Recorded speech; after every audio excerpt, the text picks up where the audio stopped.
का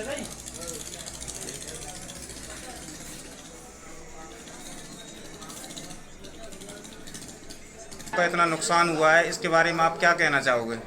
निसंदेह किसानों के लिए बहुत बड़ी त्रासदी है।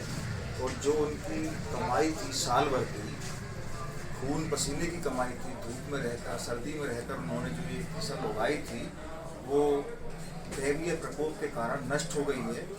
और जो ये क्षति है, अपूर्णीय क्षति है।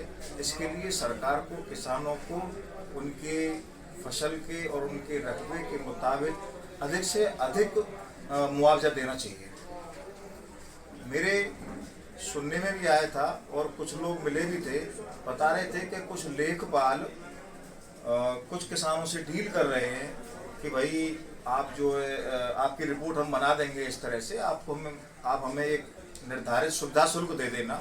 उसके संबंध में जब ऐसी वार्ता हमारे सामने आई थी तो हमने तहसीलदार साहब से भी भेंट वार्ता की थी और मुलाकात की थी। तो तहसीलदार साहब ने हमें आश्वासन दिया था कि देखिए कि जो लोग कफन का जो पैसा, कफन चोरी का जो पैसा खींचना चाहते हैं, उसको नहीं खींचने देंगे, किसी तरह का भ्रष्टाचार नहीं होने देंगे। यदि किसी किसान के साथ कोई गलत होता है या कोई लेखपाल या कोई अन्य कर्मचारी सुविधा शुल्क की मांग करता है तो उसके लिए सीधे सीधे उनसे शिकायत करें और उस संबंधित कर्मचारी के खिलाफ कानूनी कार्रवाई अमल में लाई जाएगी। लेकिन किसानों के साथ किसी भी तरह का कोई भ्रष्टाचार नहीं होने दिया जाएगा। अब इस सर्वे से लगता है कि किसानों को कुछ मुआवजा मिलेगा?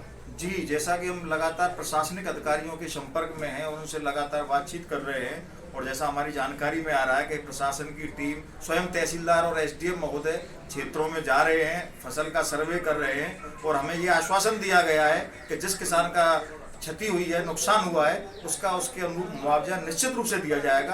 किसान भाइयों को इस समय धैर्य रखने की आवश्यकता है, और साथ ही हम इंद्रदेव से भी ये प्रार्थना करेंगे कि वो थोड़ा सा मानवों पर थोड़ा सा उपकार करें और इस त्रासदी पर रोकें। हालांकि ये हमारी आस्था है हिंदू धर्म में, इसलिए कह रहे हैं, बाकी प्रशासन अपना काम कर रहा है।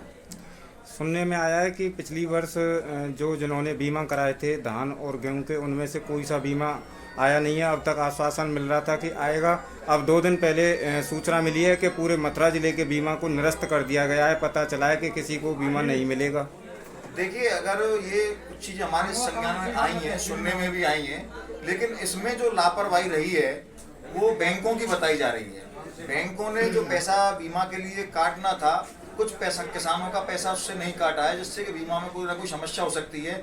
मैं तो इसके लिए अगर कोई दोषी है तो बैंक है, लेकिन सरकार को इतना प्रभाव रखना चाहिए, बैंकों पर दबाव बनाना चाहिए। जिन कर्मचारियों ने किसानों के साथ गलत किया है, उनके गलत तरीके से जो है बीमा को स्थगित किया है या होने नहीं दिया है, ऐसे बैंक कर्मियों के खिलाफ भी कार्रवाई होनी चाहिए, क्योंकि इसका किसानों का कोई दोष नहीं है। इसमें ये बैंक कर्मियों की कुछ ना कुछ मिलीभगत है और इनकी लापरवाही है। इनके खिलाफ निश्चित रूप से कानूनी कार्रवाई सरकार को करनी चाहिए।